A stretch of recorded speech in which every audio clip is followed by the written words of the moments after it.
Hey, welcome back, everybody. It's Hxro Labs live on October 18th, 2022. This is like an anniversary, I think, of the great 1987 crash. Pretty close. It was this week, anyways. I think it was like on Tuesday. It was a Monday in U.S., Tuesday in Europe, mid-October. Love him or hate him, RuPaul, Drag Race, Raoul Paul, I don't know, whatever one I'm thinking of. The guy on crypto, not the Drag Race guy. Let's go check it out. I read a good thread the other day, and it got me thinking. About October, and I really like it. And I saw some. We're going to talk about two analysts today. Raoul Paul, okay, RuPaul. There's like close. Is that the name of the Drag Race guy? I don't know. My old roommate used to watch that show.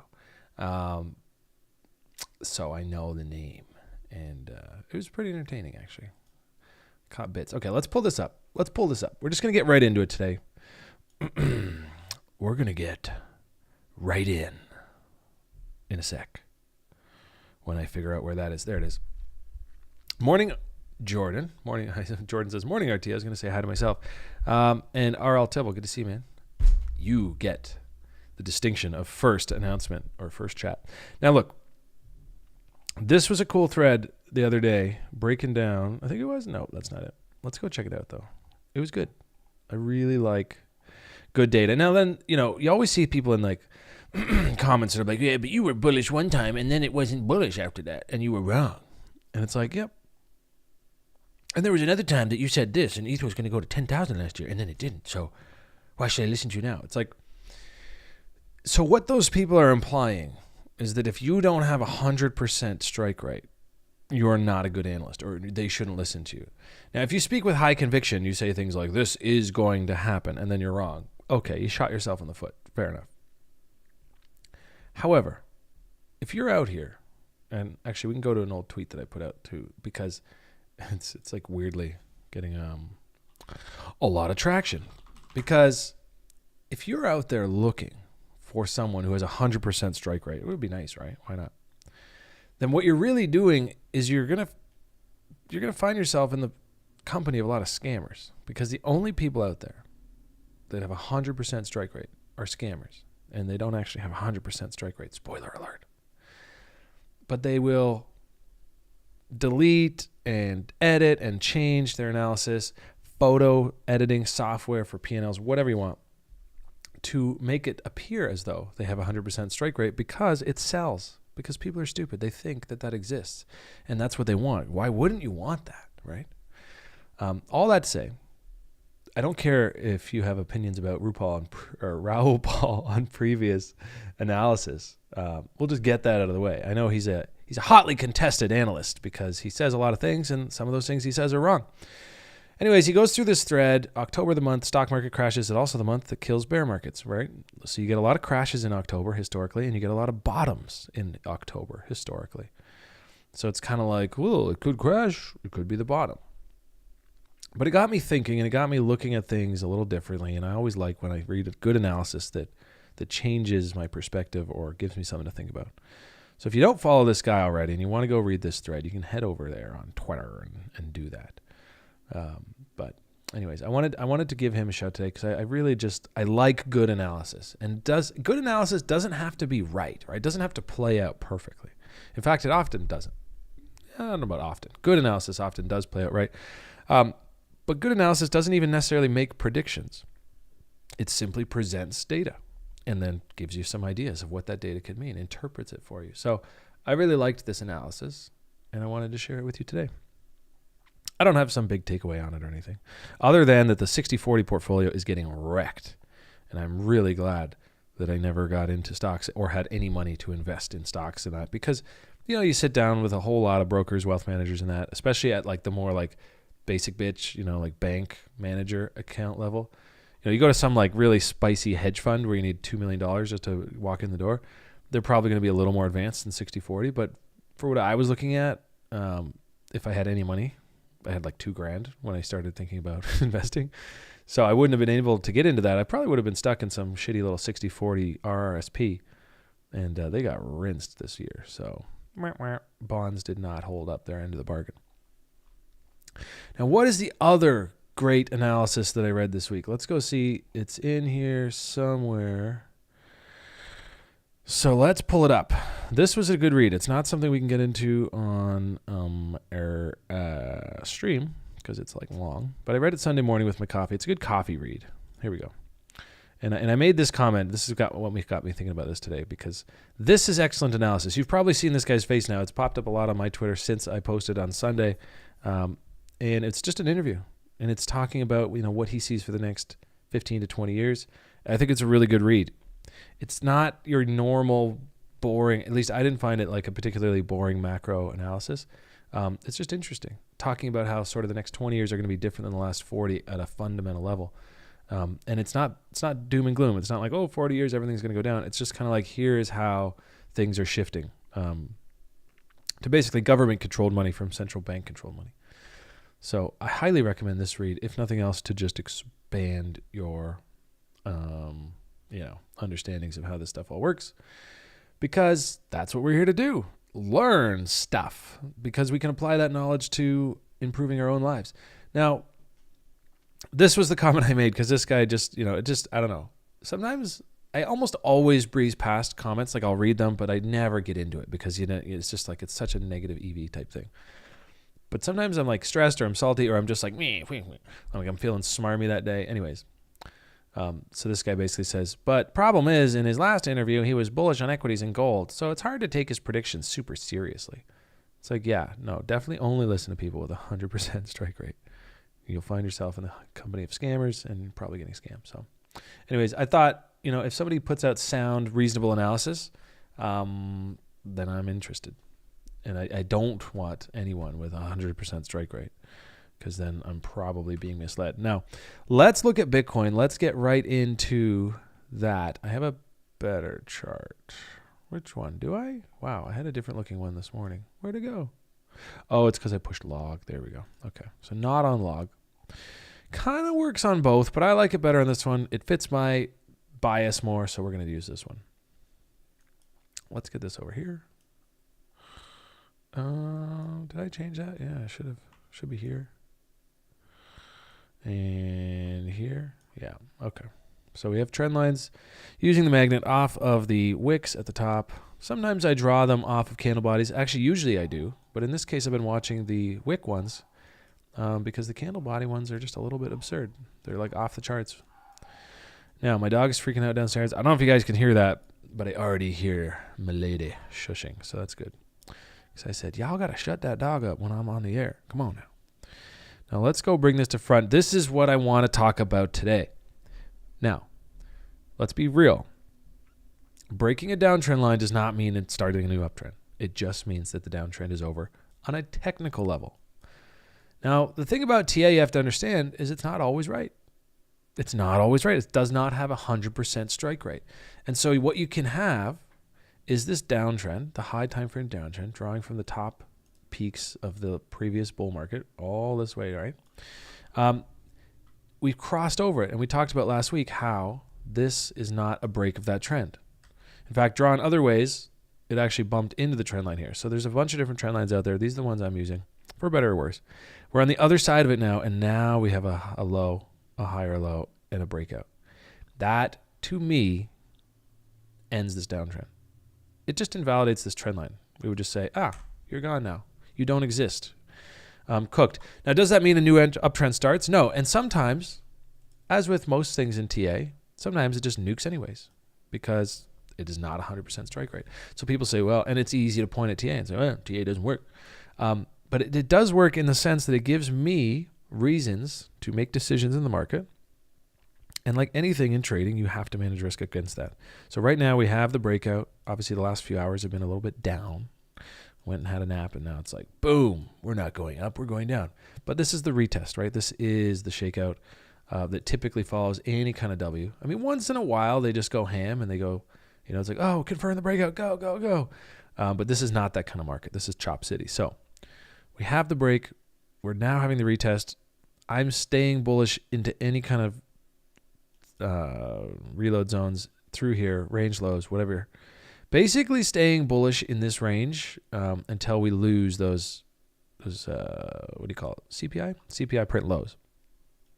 That'd be pretty nasty. Now, the tricky thing, and I was discussing this the other day with a fellow analyst, is, having a plan for if this does break, if we do lose, because this is that kind of level where it's like, yeah, we're moving through the trend line. Yeah, we got that bullish market structure, but this level is getting the shit beaten out of it. I mean, boom, boom, boom, boom, boom, boom, boom, boom, boom, boom.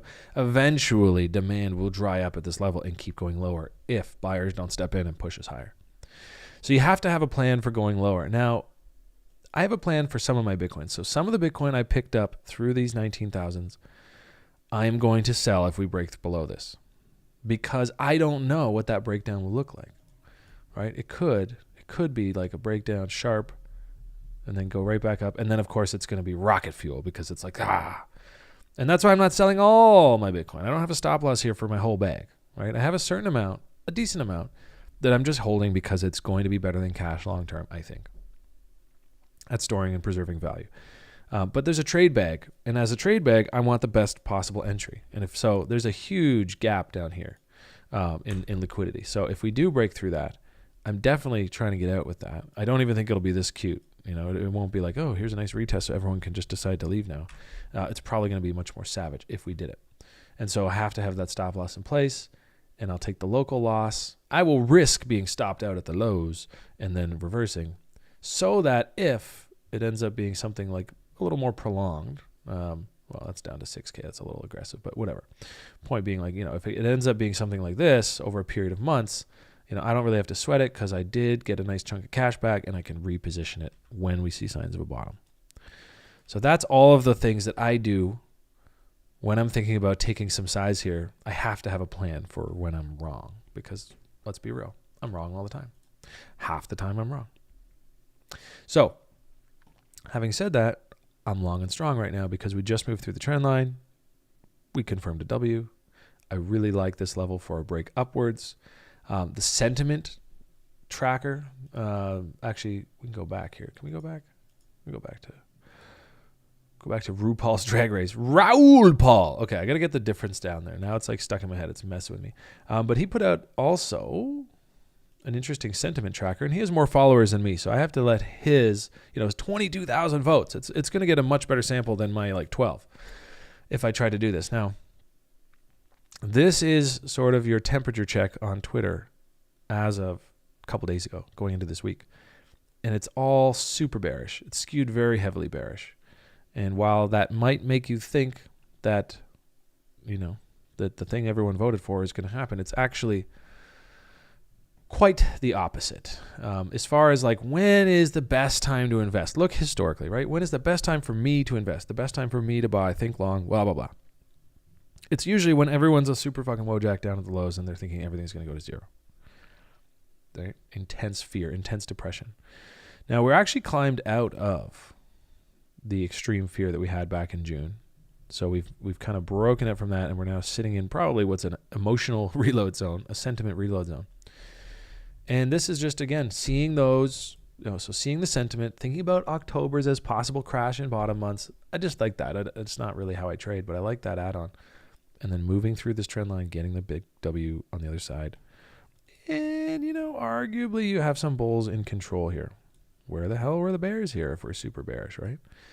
So if I had to be a betting man, which I am, and I've placed some bets, I'd say we're going to range for a little bit. I don't know. I think I'm probably leaning to range for a little bit. I don't think a rip-roaring uptrend could come, but it might. And if we're going to break down,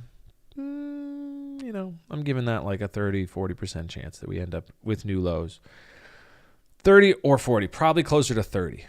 I just don't see it. I don't see it. And you know what? I've got a plan for it, but I'm really thinking long side here. I see, we talk to Rob Levy on the show all the time. He has this idea of the thesis for Bitcoin has never been stronger. I agree with him. So I don't want to, I'd rather be caught with my pants down going down a little more or a lot more than have this asset that I love, this asset class that I love, the conditions for it to basically, fulfill its thesis. and then just not have any.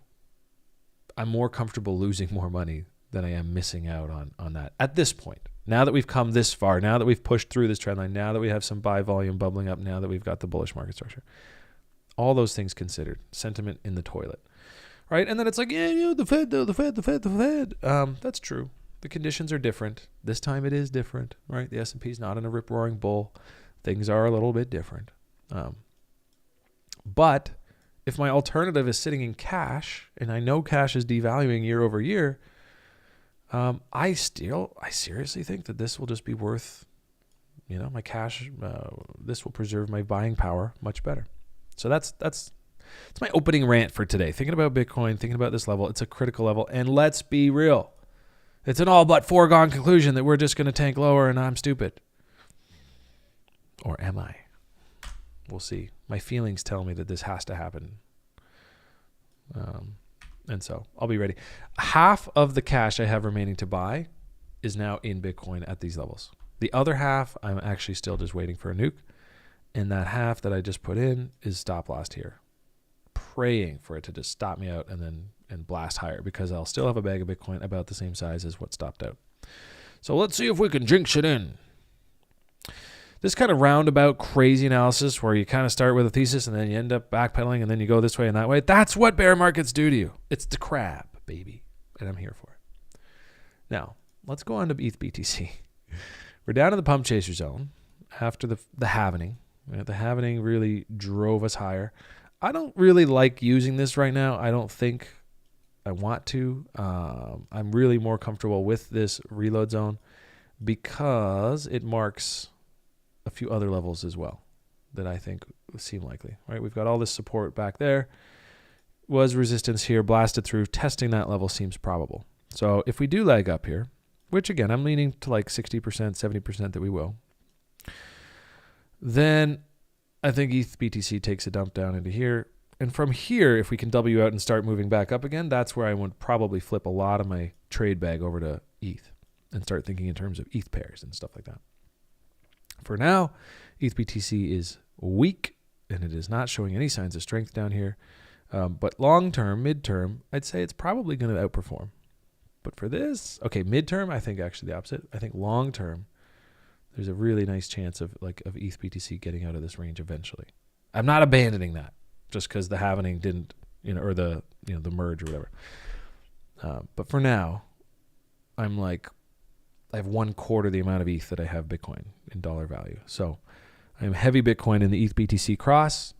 And if we get down into here and we W out, we'll cross that bridge when we get to it. But that's what I'll be looking for.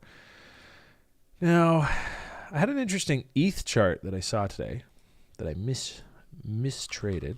Well, I didn't mistrade. I just missed the trade. But this was kind of cool. It's always nice to see analysis paying off. We had the buy box down here where I was thinking, okay, somewhere up here, was it 17? Yeah, it was up here. And, coming down through here. And I just thought, okay, it seems like a foregone conclusion at that point that we're going to come and do that. So exactly like the ETH BTC chart I just showed you, right? You have that Wyckoff check back down here in the reload zone. Do you see the comparison? Wyckoff check back down here in the reload zone. So we actually have a good example of it on ETH USD. And this cute little wick on the CPI print last week, I just noticed actually filled beautifully here as far as like if it was like bid laddering through this green box. So I felt pretty good about that, aside from the fact that I didn't have my bids in there because it was like 2 months later and I was doing other shit, and that's fine. Like I said, I filled my Bitcoin there instead. So we'll see. We'll see if this wick, this is the high time frame trend line going all the way back down here. Kind of made our June lows off of that. We've now tagged it again. You don't really want to see trend lines getting beaten down. So I would say let's not get too saucy. If we're going to go in here, let's not get too saucy below that trend line. We probably want to be pretty touch and go off this thing. And there's still a long room for trough here, right through the end of the year, which wouldn't surprise me at all. So let's keep an eye on that. Good day, sir. We're going to get back to the chat here. This is where we talk about the crypto. Yes, I just got just got here. Can you type the name of the last handle? Phone screen too small. Someone say super cycle. One thing I appreciate about URT is you're open about your losses. Yeah, Jordan, thank you.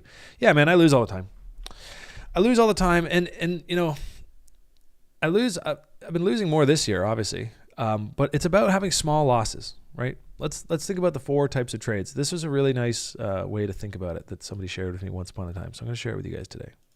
Because really what we're here on the show to do is learn more about high-level strategies, concepts, and things that can just equip us to attack the market from a position of strength. So let's go. 4 types of trades. If you can make sure that in your life you only ever have these 4 types of trades, you will be profitable. It's mathematically certain, I guess. So here we go. It's no guarantees for management. Making these 4 types of trades is tricky, but here, big winners. Okay, you have a bunch of those, you're going to be profitable. Yeah, okay, thanks, RT. Small winners. You can have break even. You say, oh, set my stop loss to break even, and then I'll get out, maybe lose a few dollars in fees. And then you can have small losers. Okay. Ooh, my teacher brain needs me to take off the caps to match the other one, or I can't think straight. Okay, here we go.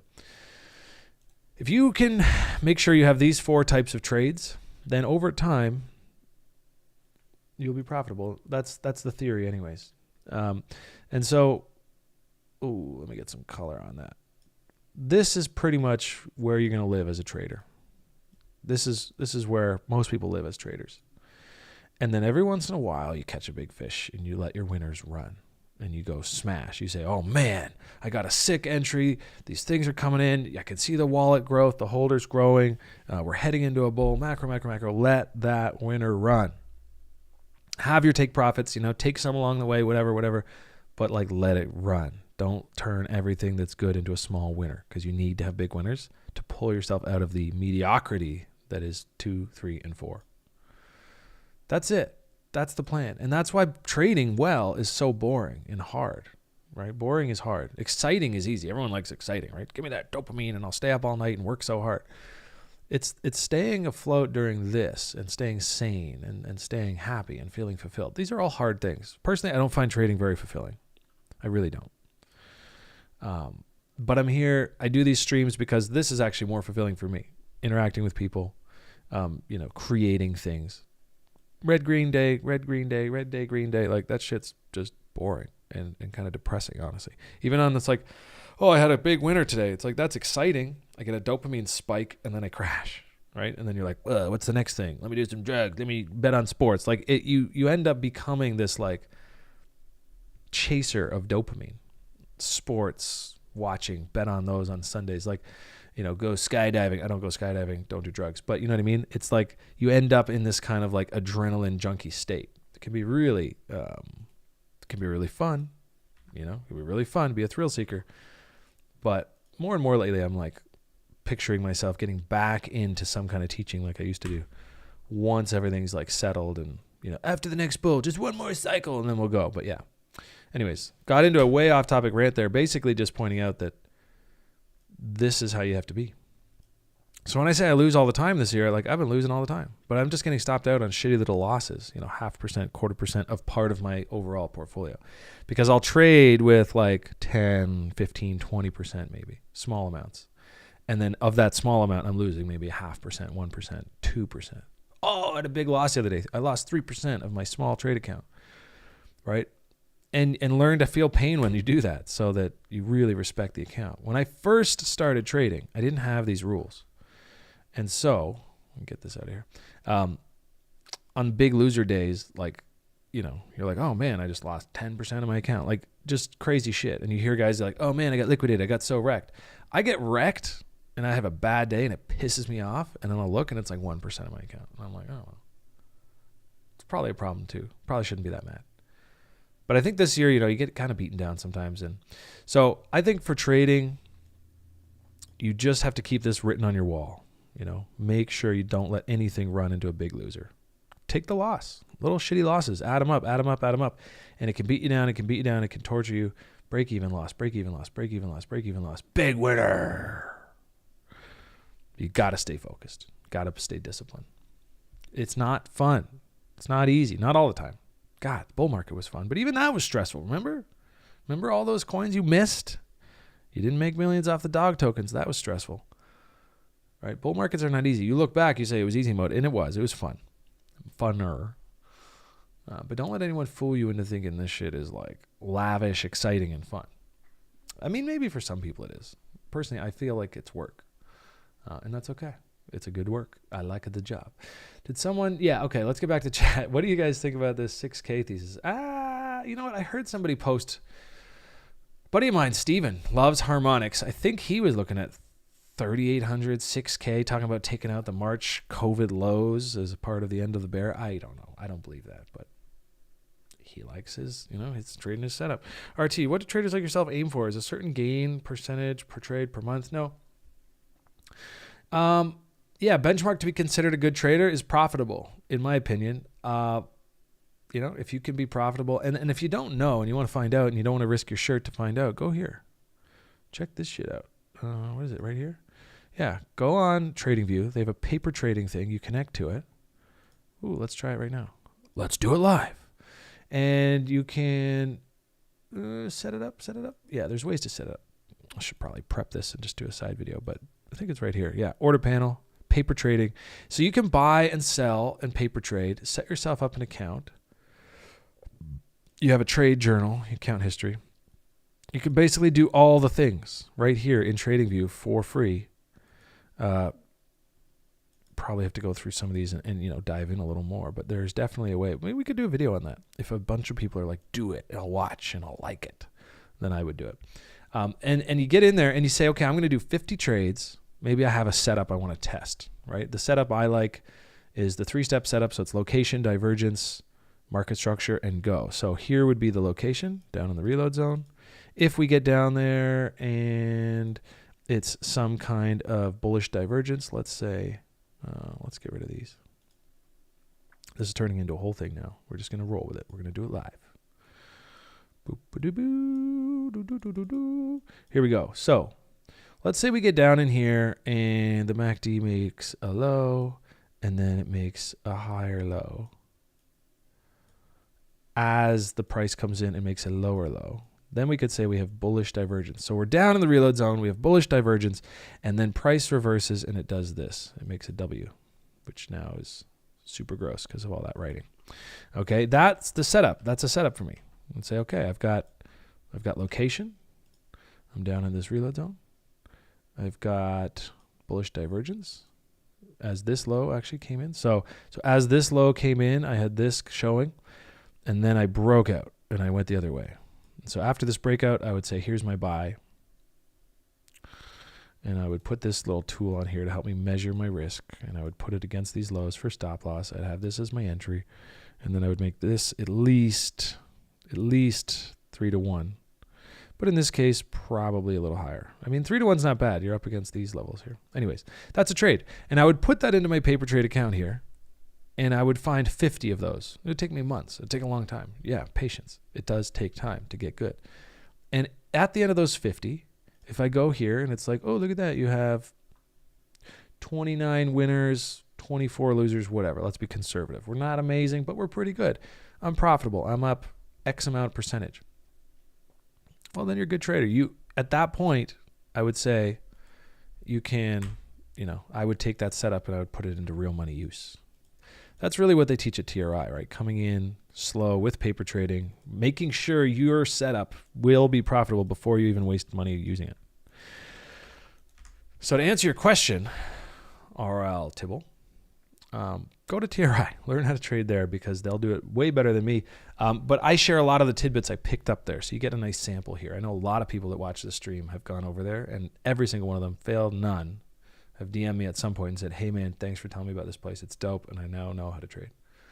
So, and there's room there, right? It's a community. There's room to, bring in juice. And a lot of guys in the pit, the Hxro Labs trading Discord, a lot of those guys are now sharing TRI concepts and stuff. So you get a lot of good info in there as well. Sometimes price rides the other side of the trend line for a bit. Yeah, it does. Fishy mentioned that sometimes price can ride the other end of the trend line for a little bit. And that's exactly why I wait for the W. At least usually I do. It's important to wait for the W. And again, like he said, sometimes you just break through. Whoops. Why does this look different now? Why does it look different every time I look at it? Seriously, I'm tripping out. What happened? Anyways, I'm crazy. I think I'm tripping out. Okay. But his point is like, yeah, you could ride this trend line down for a bit and then still go. And I totally agree. And that's going back to the thing that I've now lost the page. But, the 4 trades. So if I'm wrong here and I, in the trade bag I just picked up in the 1900,000s gets washed out, here's my loss window. I lose all of this. So what is that? That's like, let's say there. That's like 6% of that position is gone. Gone forever because I'm going to take my stop loss. I'm going to sell it all. I'm going to sell the lows and it's going to tank down. So I lose 6%. If I'm right, if we break through this trend line, we chop around here, we don't really lose the lows. My upside at 3-1, let's say 7% downside, like, my 3-1, that's like 20%. So I'll make 21% or I'll lose 7%. That's the idea. Small loss, big win. And in fact, this isn't even a big win. This is considered a small win. Big win would be, okay, I close half my position here because I want to take profit. That's my take profit. That's my rule. And then I move my remaining stop loss to break even. So I've locked in a guaranteed profit, but I've also left myself some open to run with. And, and then like, who knows? And that's my winner and I let it run. So that could turn into a big winner. What I cannot do here, what this cannot turn into is a big loser because I've used that stop loss, because I've set that up. Okay, there's still systemic risk, like the exchange I'm using could get nuked and go down and FBI sees blah, blah, blah. But it's FTX. It's probably not going to happen. So you always, there's always systemic risk. That's why you can't really say things like it's a risk-free position because your money is not in your hands. Therefore, it is at risk somewhere. Anyways, blah, blah, blah. Let's go back to the questions. I like the questions. They give me content to think about, talk about. So, okay, last thing. RL Tibble asked, what do you aim for each month? Is there like a percentage per trade or per month? I find milestones like that, like, I need to make 10K this month, or I want to make 10K per month, or whatever you set for yourself. I find those can be harmful because they force you into trades to try to meet those milestones. In fact, most people that say like, I'm going to try to trade this stack up to a new car and then I'm going to buy my new car. It's the wrong way to focus. The way to focus is on, I'm going to make good decisions based on my trading plan and execute like a fucking champ. And I'm just going to let the money and the profit and the losses and all the numbers take care of themselves. They're going to be what they're going to be. You're going to have great months, great quarters. Sometimes the market is literally like 100 setups fire at the same time and then they all run. So every setup you take is profitable because crypto is hyper correlated with itself. Other times, you're going to get a bunch of setups that fire and every single one of them is going to get nuked and it's going to suck a lot. Case in point, March 2022. Or was it March? April. You have your low, you have your higher low, you have your breakout across the board, and it broke out and then it nuked. Now, a lot of people could have spotted right here that this was a fake out because it just M-topped and it was like, that W is negated. But if you were just like a hodler, and you decided to get long here because there's a W, and I did. I was posting charts. I said, AVAX looks good. All these things look good. I hadn't fully acknowledged that we were going to get into a bear yet. I was still hopeful we might end up with some kind of like consolidation like this. And I got nuked. I got nuked on a lot of positions. My ETH, my BTC, my AVAX, all the things I picked up through here during the Russian invasion. I had to stop them all out. I got shit on. So you can have that where you get a bunch of losers and winners at the right time. And in that case, having those monthly milestones of, I'm going to make 10K per month, like it's just not the way to do it. So the best way to do it is to execute on your plan and be disciplined and just really let everything else just be what it's going to be. And you're just going to have good quarters, good months, and you're going to have bad years and bad months. And I guess the last thing I'd say on that particular topic is when it's raining money, stash your nuts. End of last year, there was a lot of people that had not hit their goals, but they had made a ton of money, but they stayed fully invested because they just weren't there yet. And I did that in 2017. I had pulled out a decent chunk. I told myself I've pulled out enough that no matter what happens, I feel like this was a good year. And so arguably it was. When you make 100K, 150K, in my position back then, you're like, this is sick. But I watched 4 times that disappear because at the peak at like January 4th, 2018, I think my portfolio, that one time you look at it and that was your high, it was something like 604K. And I was like, oh, fuck, that's crazy. I pulled out 150 and then I watched 450 turn to dust. It was really painful. Even though somebody says like, how was your year? And you're like, well, it sucked. I only made 150K. So yeah, you have to stash your nuts when you can. And then just kind of have faith that the bear will be back. Maybe someday the bear's not back and we go on like a proper fucking adoption S-curve and a lot of people stash nuts and then have to buy back higher. It's possible. But I'd rather have the nuts stashed than risk it. So I did a little bit better at that this time around, but obviously still watched some incredible bags turn into dust. ICE, Popsicle Finance. That was a bad one. That was my worst. Okay. Let's take a look back at the chat. You guys are... DPR says, great off-topic rant. I'm glad, man. I'm glad you guys appreciate that because this is unscripted. I'm just bringing you guys my strategies and the things I've learned, and then hopefully you're pulling things out of this that makes sense to you. Anyone here journaling? Raise your hand. Are you journaling regularly? Are you writing down, even if it's like date, time in a Google Doc of your journal, whatever? This is what I learned in the market today. This is what I noticed in the market today. This is how I'm feeling today. As a trader, if you're just like here shit posting and buying bags and aping around, whatever. But if you're genuinely trying to trade, you got to do that stuff. And maybe you watch the show and you write down something, you extrapolate from what I'm saying and you turn it into something like these 4 types of trades.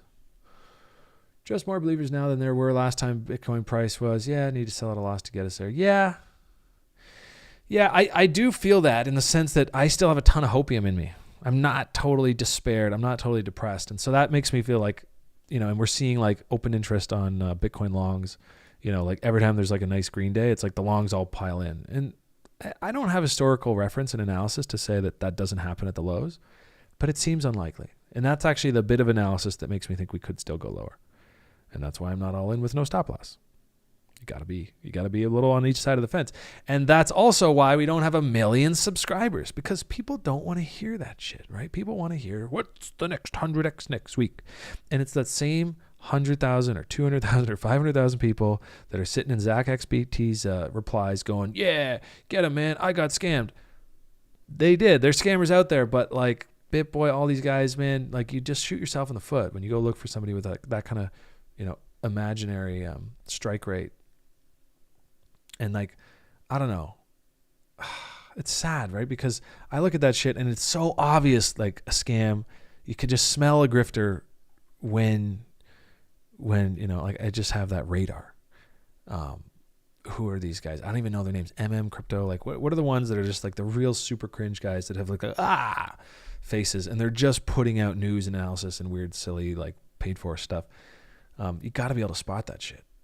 So unfortunately, sound, reasonable analysis like this doesn't sell as well. Not people not quite as excited. We don't get like the armies of people coming in, but I don't mind that. I like personally, don't tell the bosses, but I like our small, cozy little channel with the familiar faces. But look, when the bull comes back, I imagine we'll grow, and that's great. But if you judge the quality of the content by how many people follow somebody, oof, or how much their perceived winning historical strike rate is, oof, you're in for a little bit of Michael Trublé. Highly recommend Tom Bilyeu and Andrew Huberman about dopamine. Okay, I'm going to write that down. You know what? If I don't actually write it down right now, I'm not going to. So I'm going to put it in my Telegram. Saved messages. Boop. Okay, thank you for that. What was the tool you used for measuring the stop loss and take profit? Yeah, so check this out. Can you guys see these? Yeah, down the side. So down here, you have some measurement tools, right? Price range, date range, long position is this one. And I've heard people say that these are stupid and proof that someone's a beginner trader. I think that's bullshit. I think it's a great tool for managing risk if that's the way you trade. Now, breakout traders typically don't use stop losses. If you're a strong like trend trader, stop losses can be counterproductive. But for the setups I use, it's absolutely imperative because it allows me to give a measured criteria. So I say, some people say, oh, I want at least 4-to-1. That's that little 4 right here. That means 4 times the size of a win than my loss. And that means that I could trade this and I could have 3 losers in a row, and then I could have 1 winner, and I would have not lost any money, right? I lose 6% 3 times, and then I make 24% on the 4th. So that means you only have to be right 25% of the time for this to be profitable, or like break even minus fees probably. So the greater RR on the trade, the more often you can afford to be wrong. And that's why sometimes, like right now, I actually think this is like an insanely high risk reward area. Because if we don't lose these lows, which I'm still on the fence about, I'm not entirely sure. I'm still leaning bullish that we won't. But if we didn't, then the upside is insane. I would only have to be right. Like if I saw a situation like this come about, I would only have to be right, 1 in 10 times if I want to trade it all the way up to these previous resistance. And of course, once we're up here, then the sky's the limit. Maybe we're going to 100K in the next 4 years, and we never go to these lows again. So what's my risk reward then? The thing is, and let's be honest, for the stop loss traders like myself, with that bag that I'm trading here, I feel like there's just such a good chance it's going to be like, whoosh, if we're going to go higher. That's the fear I live with every day, children. But I'm down to fuck. We take it there every time. I'm still down to take that trade. It is what it is. And then, I've got my hodl bag that I've picked up here that I'm just not going to sell if it breaks down.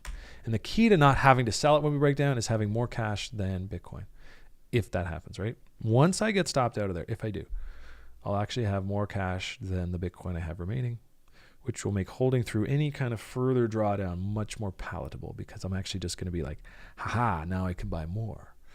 Instead of like, oh no, I should have waited. Maybe if I sell and buy lower. It's like not the way to do it.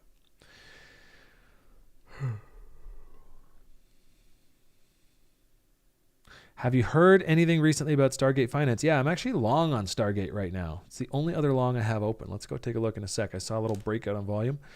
Not regular, but I'm trying to get in the habit. How often do you use it? Daily, hourly? Yeah, so the journal as a minimum, this is the rule, and I am an exception to the rule because I don't always follow it. You should. When I was following it, I traded better. Let's just be clear on that. What's going on with Juno? Not too much. Let's go see Stargate. So the journaling, the best rule or advice I was given on that is like have it open. So have it as one of your tabs. And no matter what, you make a daily entry, at least Monday to Friday. If you're the kind of guy who looks at charts and you're sitting on your computer Saturday, Sundays, do it then as well.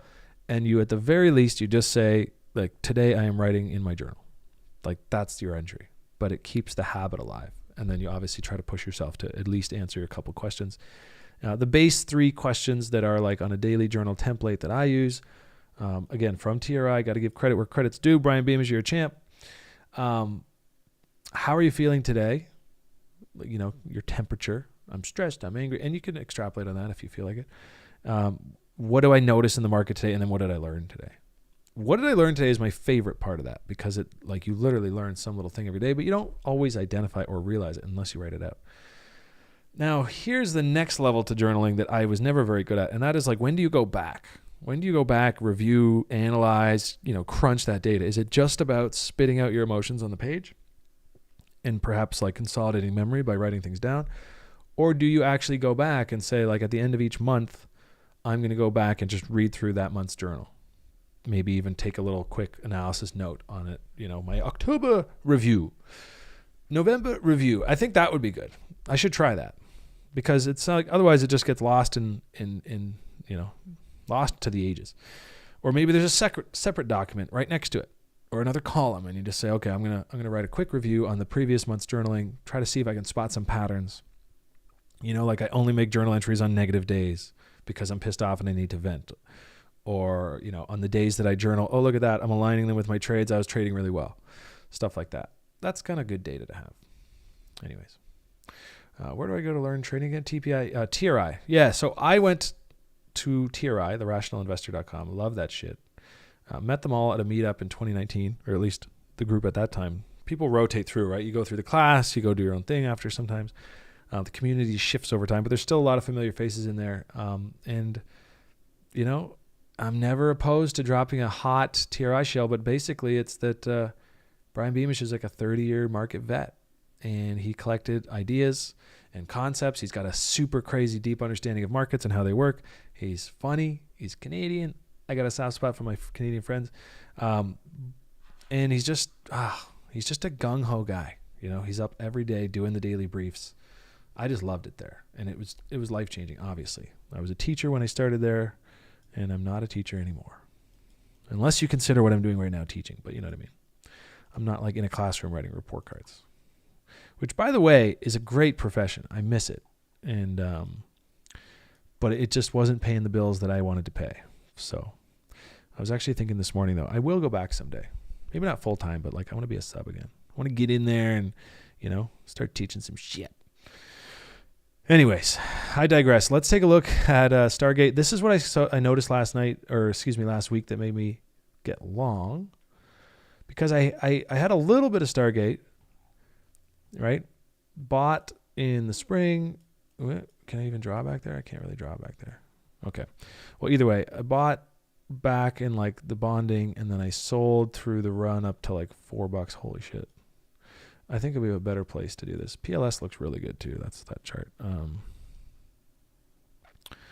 STG.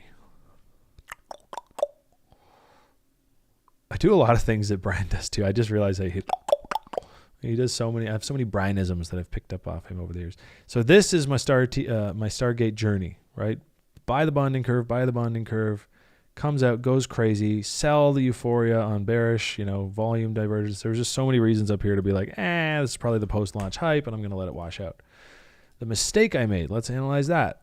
I had a reload zone up here, and I bought way too soon. And this is actually a good point we can talk about. This is what I journaled during that. I bought off the sweet spot. I felt like a champ because it bounced up a pretty good amount. What was that? It's a nice little bounce. That was like a 46% bounce. I felt like a champ. But you notice there's no W here, right? My 3-step setup I talked about earlier, it's like the low, the higher low, and then it should have been the breakout, and then I could have bought like here, and then you go, right? That's okay. We're continuing. That didn't happen. So if I actually followed my 3-step setup, I would have saved myself a ton of money because obviously it washed out completely, never setting up the W, no Ws, right? Just lower lows, lower lows, lower lows, lower lows. This was the Binance listing. It marked the reversal, in my opinion. We got a big fat buy volume off the lows. There was some big wallets spotted. I think it was Alameda or somebody else anyways, just pumping the shit out of it that day. Have not been watching those wallets, so maybe this is them distributing, but I doubt it. So my take is that now, if this is going to be the bottom and that is the low, well, wait for it. Again, right? Divergence in volume. We had a high, then we made a new high, but there was less buying interest up there. So that's to me a sign of exhaustion, and watch out below. And now we're coming down. Still no W, still no W, still no W, still no W. And I kind of broke my rule again. But the reason I did, now that I'm talking to you guys, I'm like, oh damn, there is no W here. But I saw this. I saw this little breakout in volume after apparently like a purely like abysmal month. And it was right off the 88.6. It was really nice buy volume. So I picked some up. And I'm actually going to be looking to add. Again, my invalidation for this is here. I really don't want to see anything below that CPI print if any of my midterm bullish setups are going to be true. And I don't have a lot. I'm not trading like 10 coins because they're all going to probably win or lose together. So I don't want to stack that risk. But I've got STG here. Now the real entry is down in here. The really greasy one.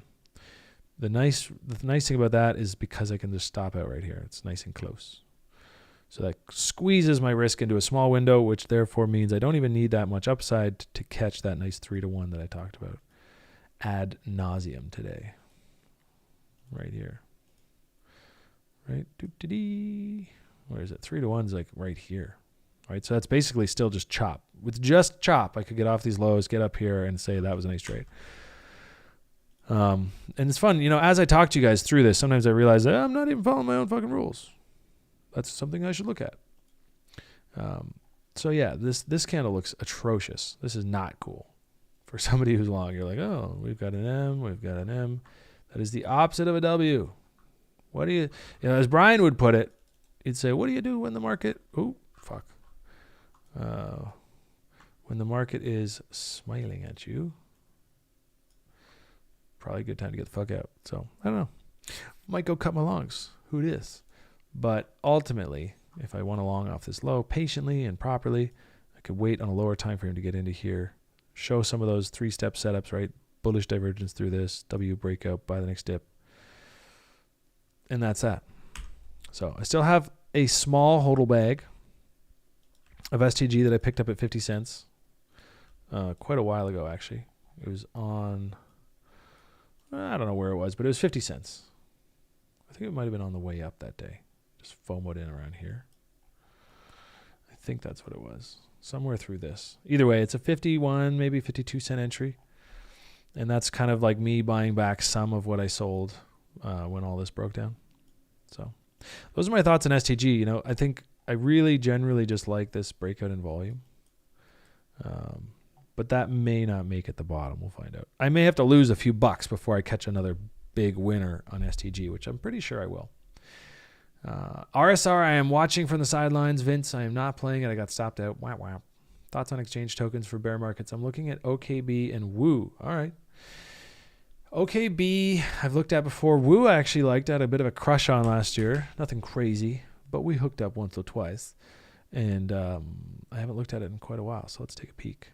15-minute chart looks bullish. Yeah, ooh. Yeah, this is generally the kind of chart that I'd like to be getting long on. Right? It's just a matter of like how long do we trough here? And then what can I do with that capital in between? Right? This trough could go on for 2 years.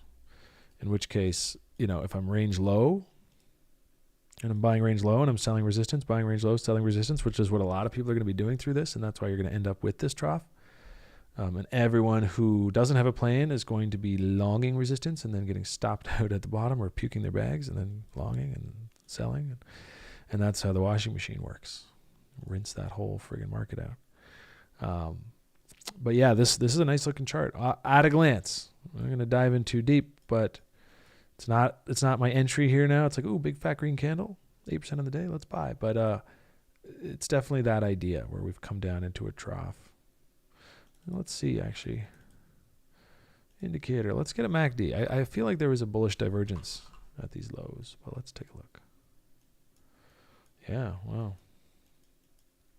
So what you had was price still going lower, but the momentum of that move had already reversed. And so, in fact, the MACD flipped bullish back here, which is crazy. It's like super early. It's a little weird. It's an uber divergence. And so with that bull div and then the following W, the dips into, I guess, what is a reload zone? Yeah, see, it's all come together. Everything's coming up Millhouse.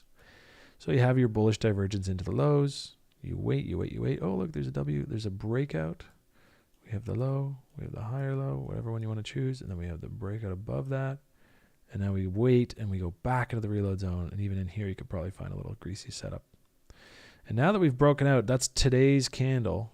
If this confirms bullish, any other dips back into here, to me, would be a nice buy. And they may not be big and long and drawn out. It may be like breakout, touch, and then go.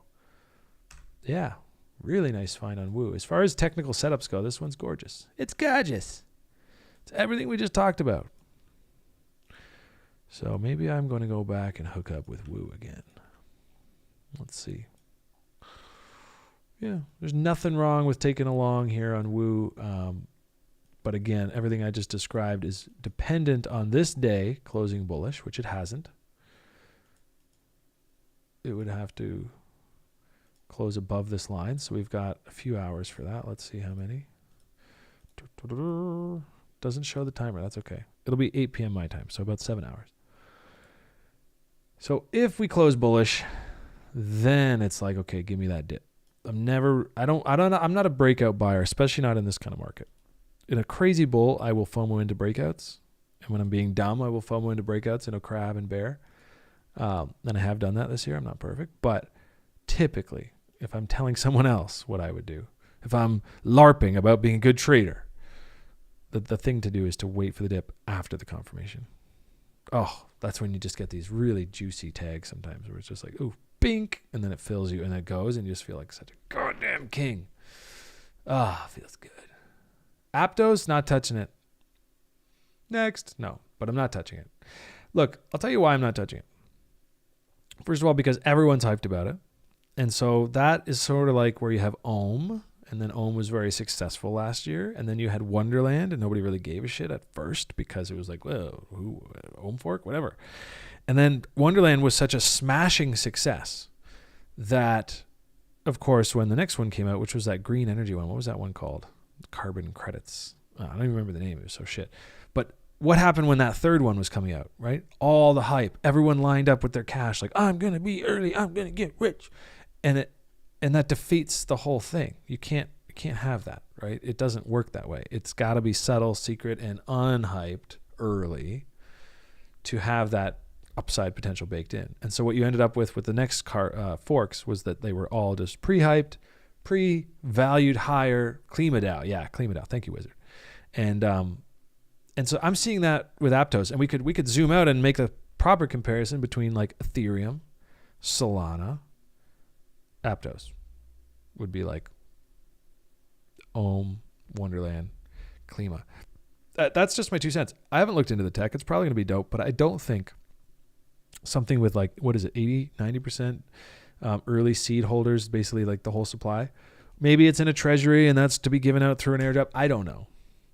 All I know is when I hear everyone and their grandmother talking about something for months and months and months, and then that launch comes, I'm not like rushing the gates with everybody else. It's just not how I trade. There's no edge there. I get very uncomfortable when I'm sitting in a room full of everyone saying the same thing. Now, to be fair, there's a lot of hate online today I'm noticing about people like, oh, Aptos, craptos. But whatever. The point is, I'd need to know what the seed price was, and I need to know what the list price is, and I'd have to have a whole lot more information. And the fact that I'm just hearing about it the way I'm hearing about it tells me it's not even worth my time. Now, I'll be singing a different tune if the Aptos chart looks like this in a few months. I need more room. So let's say that's the launch, and I'm coping because I didn't buy any, and then it's like, and then, maybe through January, February, March. Oh, look at that. We might have a bottom. We get some bullish divergence. And, so you get that, like that launch hype. Then you get the big washout. Basically what you see on every single coin. Actually, we can go back to STG. Doot. So let's go to the STG chart. Really good example. This is a heinous example. This is like, usually it doesn't actually always break the lows. It'll like chill in this kind of reload zone. It's a lot better. But if Aptos chart looks like this in 6 to 8 months, I'm definitely down and I'm interested. And then we'll have more metrics. Then we'll have more clarity, more transparency. VCs, early seed buyers, if they're going to sell their bags, take a profit, they've already done that. All the guys rushing the gates at the start that bought and FOMO'd in, probably wrecked and out. Then there's no more sellers left, and then we can start building a base. Those are my thoughts on Aptos. Reminds me a little bit of AVAX. Let's go back and look at historical AVAX. This is just a setup here. I didn't actually take this setup. It's not really, because we didn't really fire the W, but I'm going to leave that on there for fun. It hasn't been stopped out yet, but I'm not live on that trade, just in case you're wondering. Yeah, so this is crazy. I remember this felt like forever. This was late 2020. Because I think it was Rob Levy was telling me that he knew some guys and they really liked AVAX, which is like code for it's going to moon. I swear, everyone he knows that likes things, their shit just does well. But the guy's a magician. Now, you had this kind of long, boring post-launch. This was actually 2 years ago to the day, right around here. So maybe this is Aptos, right? And this whole valuation is probably much higher than the seed, and that's fine. They invested early. They've probably been holding for a long time. I don't know when the seed round was, but I have no problem with VCs. I am a VC. I run my own fund. So, well, not my own. There's a group of us, but yeah, I'm not here to shit on VCs. I think investing early in things comes with a ton of risk too. In fact, a fuckload of my investments just turned to absolute dust. So when I have a big winner, I don't feel sorry. But yeah, this could be what it looks like. And then you have your breakout. And so then it's like, hey, look, I've got 2 months of price action, 3 months of price action. In that time, I can do some research. And then there's a breakout. Ooh, and look at that. The volume telegraphed the breakout, and then the volume telegraphed. So yes, I would love it if it just looked a little bit like this, because then you can just wait. You say, "Oh, we're consolidating, we're consolidating, we're consolidating." Get an alert set on breaking out on volume. That's a little fancy. I don't have that on my trading view. But imagine you could get an alert when like a significant volume breakout happened, which was right here. And so that, even though it looks like it's still just stuck in this range, there was actually a significant difference here, and that was the fact that there was volume, which precedes price.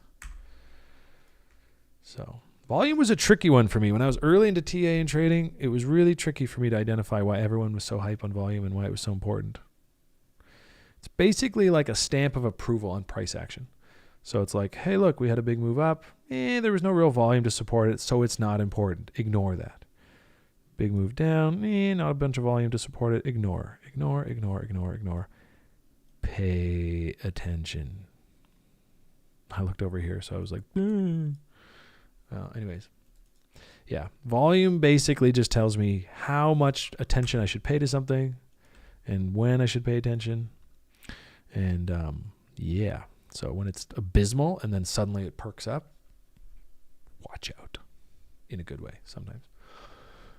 I like World Cup Inu. Yeah, I'm not touching that either. Guys, look, if you want to play in the mud and you want to go buy, what is it, WCI? Look, I'm going to sit here. Yeah, it was 180K market cap. Now it's like 15 mil, whatever it is. It doesn't matter. I guarantee you, it's just going to tank. And that's fine. You can ride the wave in between. It's definitely going to be the hype for a little while. Let's go look at it. Fuck it. I haven't even looked at it. I just looked. I clicked on the website once just because I was like, what the hell is this? It is your classic case of stupid. Look at that. Down 35%. Oh, I didn't tell you so. I told you so. It's insanity. Yeah, like look at this. I mean, yeah, anyways, just I don't even know if I should bother wasting time explaining why this thing is just trash, but it's basically like a website that's like, well, it'll let you bet on the World Cup. Like, bro, there's 100,000 bet sites out there that let you bet on the World Cup. You don't need a token. It's a website. What it does, though, to me is it kind of proves that the casino's always open. People are always going to be here willing to gamble on shit and you know, take their longs. So when everyone's like, well, we're never going to have another bull market because everyone got wrecked. You believe that? Come on, bro. Casino stays open. They're not new and they're not going anywhere. Stock market is the world's largest casino. Crypto trying to take second place. This thing just has "Don't buy me" written all over it. So fuck no, I'm not touching that. And and that was true down here. Like I don't touch things, first of all, that I can't put a stop loss on, that aren't very liquid. Liquidity is not terrible, but it's not great. And that like, they're getting hyped on Twitter. I saw some really cringe tweets that are just like, oh, we're definitely going to 100 million. I'm like, okay, but like why? Based on what? Based on you having a big bag, wanting it to go higher. I'm not going to be your exit liquidity, bro. I feel like everyone in this chat is smart enough to know everything I'm saying, so I'm going to move on from World Cup Inu and just leave it alone. And it doesn't have to say you can't touch it. Like, go fuck around if you want. Do whatever you want. I'm not here to tell you what to do, but I'm not touching it. But I know a lot of smart people where it's like that left curve thing, right? So I'm such a mid curve on this kind of thing right now where it's like, World Cup Inu is not a good product. And then like the right curve guy is just like, yes, but the left curvers will buy it. And then the left curve guys are like, oh, World Cup Inu, bye. So maybe I'm not quite right curve enough to realize this, but there you go. Pull up, yeah. Sus volume. Yeah, sus volume. In from 200K market cap. There you go. Guillaume Dombre is crushing right now. That's dope. Let's go see where you got in. I mean, I don't know where the market cap was back here, but yeah, if you, ooh, baby. I mean, congrats to you, sir. You just got to remember, and this is not like never buy something just because someone else got cheaper. If you think that there's a case to be made from here to go higher, then that's a new trade. Take it. But this stuff, I mean, imagine the smell. Imagine the multiples they're pulling up here. It's really cool. I'm not even a hater. Like, good for them. But if you got in somewhere through this, and this thing has already made a lot of people rich, then that's why you get so much hype on Twitter. It's like a perfect storm for a big friggin' parabolic move. But yeah, I would never touch this thing with a 10-foot pole up here. That's asking to lose money. I can find a better place. I can find a better place for risk. what's RT using for charting right now? So this is Dex Screener. Is that what you were asking about? The other one I was using was here, CoinTrader Pro. So CoinTrader Pro pulls its data from CoinMarketCap. So it's got way more chart history, but the chart itself does not update very quickly. So it's nice for like daily charts, and the volume is aggregate volume, so it's kind of nice for that. It's got a little bit less tooling, but it is a TradingView widget, so it's got pretty much all the tools. Dex Screener, more on-chain stuff, and then obviously my lovable TradingView. Yeah, I would love to have a specific list for volume alerts. It's a tool that I need to set up. It's about time. We have a developer at my fund. I'll just be like, yo, hook us up. In fact, I have a meeting with said gentleman in 7 minutes ago. In minus 7 minutes, I have a meeting. But I'll be in there in a few minutes. Let's go. Let's finish up here. Yes, it's a hype train that won't stop till World Cup. Yeah, and that's the nice thing about it, right? As far as like shitcoins go that you're just like aping, this one has a very clearly defined time frame. It's like, ooh, we're going to be hyped because there's a World Cup coming up. And obviously after the World Cup, almost guaranteed, and I don't think anyone's going to say otherwise, and it's like the most obvious thing in the world, but just say it does that. I don't know. Not a prediction. That's a 31x from here. Okay, God, we're on a log scale. Get out of here. Oh, God, no. But whatever. Let's say that it does moon more into the World Cup. Like, yes, guaranteed afterwards. It's just like this. In a year from now, it's like that.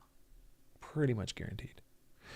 So, to your point, yeah, ride that hype train up. What I see right now is a ton of sell volume.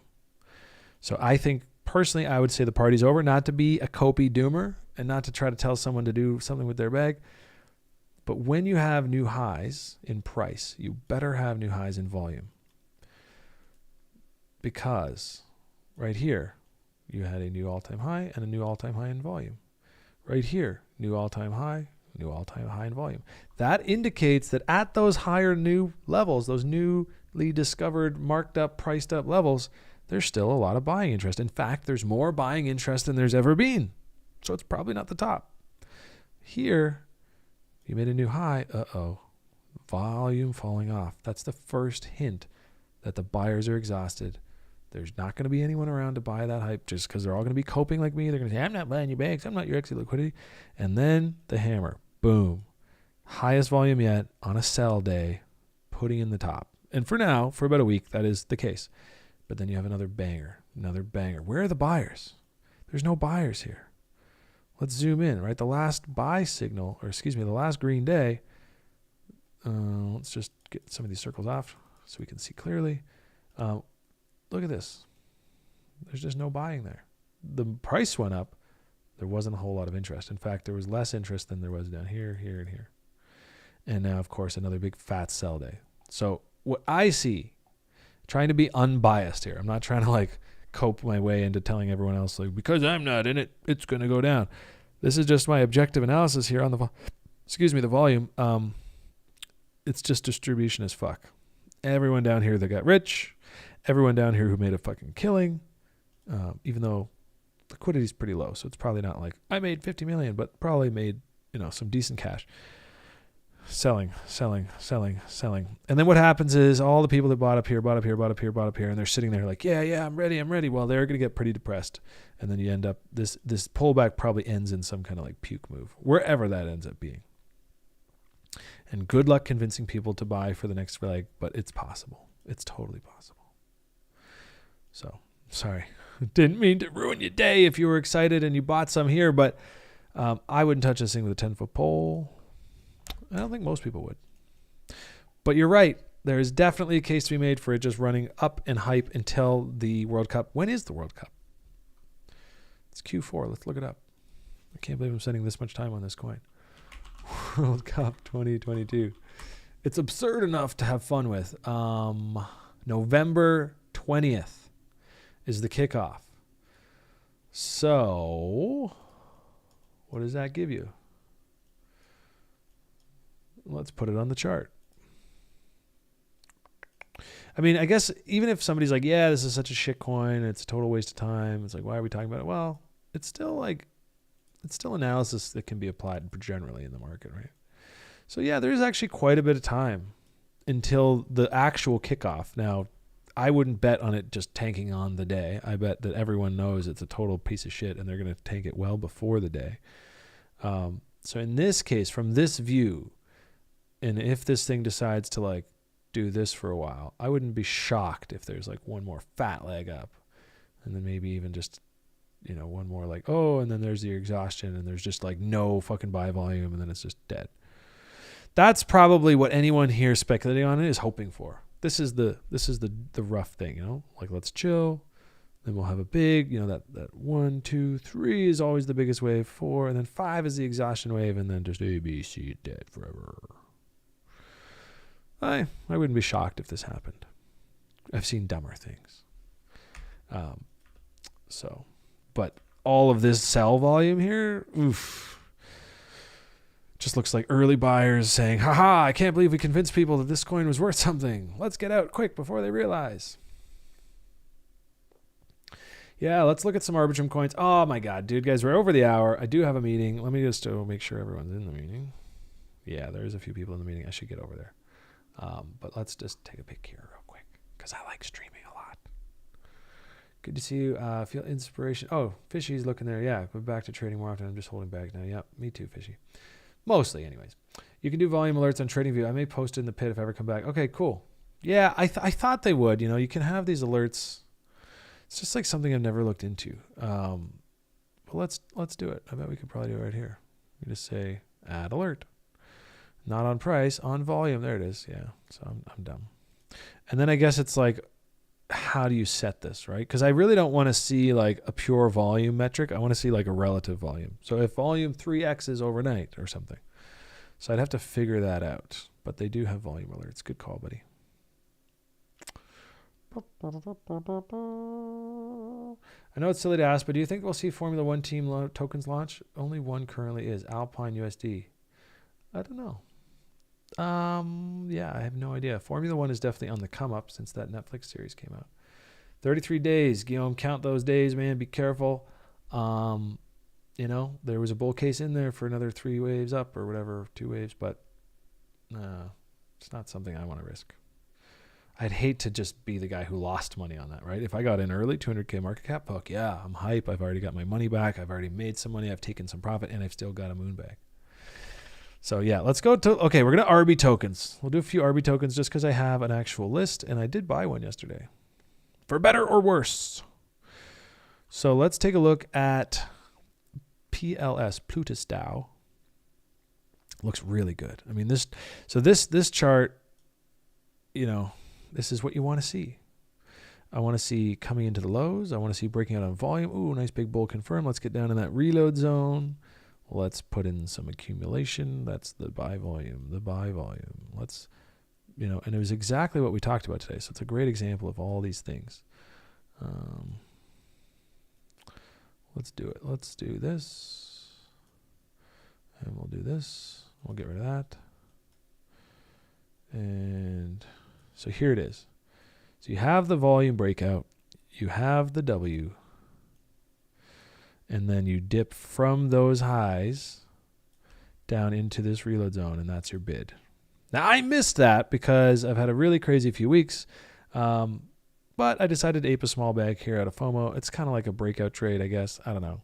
See what I mean about being a trade LARP? There's the perfect way to do it. There's the way you should do it. There's the way I'm explaining for everyone that should be done. And the reality is a lot of the times, especially this year, I just see the setups coming in. I don't set the orders because there's no limit orders that I can think of on Arbiscan or Arbitrum. And then, anyways, so I have a bag here. And it's sized such that a large move back down into here is something I can add to. So my stop loss would be here. Again, there is no stop losses on chain that I know of, so I would actually just have to go nuke a bag. So I'm playing small, which is important context for this, because if I was doing it the wrong way, I would not want to take any real size. So I didn't. But I mean, like the drawdown on this, even to this low, is 33%. It's insane.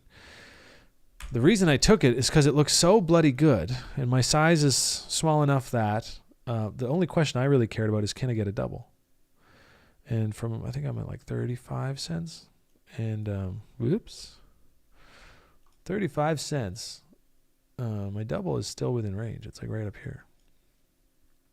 And that's why I had that short reload zone on, because that's actually like pretty much right at the short reload zone.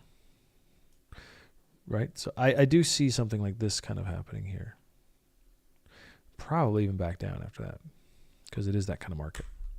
So yeah, I did pick up some PLS. Big whoop. Want to fight about it? I like this one. We got the W in the reload zone, and there's a lot of these happening right now. Let's see DPX. I think it's probably got a W working too. And so the question is like, how many of these do I long? Because they're probably all going to win or probably all going to lose together. Yeah, this might actually be more savvy. Not quite. So you have your low, you have your lower low. If it was a higher low, that would have been good, because then this W would have confirmed. It's not as sexy. The volume clearly not there as much. Buyers in control. Not a bad place to buy DPX in general. If I was an investor, I would say, hey, this is like, I'm in the reload zone. Let's go. But the trade is not quite as sexy as PLS. Our DPX, I feel like, was nicer, even though they usually just look the same. Yeah, looks nicer. Ooh, see the difference? Okay, let's take a look here. We do have the difference where you have the low, the higher low, not lower like DPX, and then you also have this really nice buy volume coming in, and that was the breakout. So can I catch the reload zone after the breakout? See, technically I already did though, because you had the confirmed W right here, and then it dipped into the reload zone, and look at that. So at least we can look at this and say, look at how good this setup should be, right? Because that's really your entry. It's the reload zone after the breakout. And that position, had I done it properly, again, not staring at every coin all the time and not too hungry. I'm really focused on Bitcoin right now, mostly because of this. Bitcoin dominance just looks good. And I want to keep it simple. I'm focusing on other stuff. But I am, I'm playing in the mud a little bit with some smaller size. So you see how, oh, wow, this trade's already closed. Huh. See, so if I got the fill down in the reload zone, let's just say I longed the sweet spot. Let's just say they had limit orders. Let's just say we lived in a good, beautiful place where all these things were nice and easy. You only needed really to here to get 3-1. So that's closed. 4-1's closed. 5-1. Even the 5-1 hit on the day of. Crazy volatility. Love that shit. 42% move. Boom. So there's an example of a trade played out. Again, I find these things really hard to do on chain trading like that, because there's no limit orders, stop losses, take profits. So you just got to use price alerts and work harder. I don't want to work that hard. Let's do this. So yeah, similar kind of stuff, guys. The whole RB system basically through the merge, like into the merge, was breaking up off the bottom on volume. Crazy, crazy, crazy. And then post-merge dipped into the reload zone. And a lot of those names now off the reload zone are coming up with buy volume. And so it's kind of like, that's where I would say dive in, pick my fundamental stories that I like the most. This thing looks pretty good, actually. Looks like it wants to break out from there. And the buy volume is in control. Yeah. RB ecosystem looks great. And a lot of these are really low FDVs, right? 17 mil, 4 mil, 34 mil. So I think it's fair to say that there'll be an Arbitrum airdrop at some point. There could be an Arbitrum bull run at some point. I think it could be high beta ETH stuff. And now we're talking market-wide Arbitrum rally. And so this really could have been the beginning of it. This could be that reload zone that starts the whole thing. In which case, I'd like to buy some, which is why I picked up some PLS, even though I missed the perfect entry. Umami I had a trade on earlier this year. I did trade it mostly properly. Right here. Picked up in this, sold it up here. Now missed the dip back down, but it's okay, because I don't have an attachment to any of these coins. But yeah, Arbitrum.